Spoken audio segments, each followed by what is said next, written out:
അപ്പൂസേ, അങ്ങനെ ആ സമയം ഇതാ ഇങ്ങെത്തി.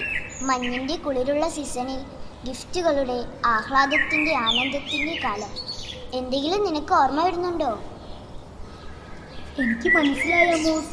ക്രിസ്മസ് ട്രീയെ കുറിച്ചല്ലേ ഇന്ന് നീ പറയാൻ വരുന്നത്?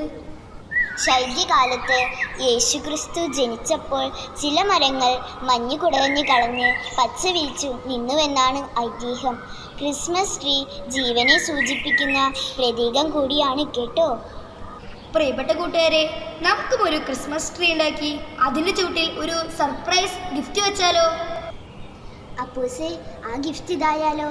നമ്മുടെ കൂട്ടുകാരുടെ നന്മകൾ അവരോട് പറഞ്ഞ് നമുക്കൊന്ന് പ്രോത്സാഹിപ്പിച്ചാലോ? അവർക്കും സന്തോഷമാകും, ഇംഗ്ലീഷൊക്കെ സന്തോഷമാകും.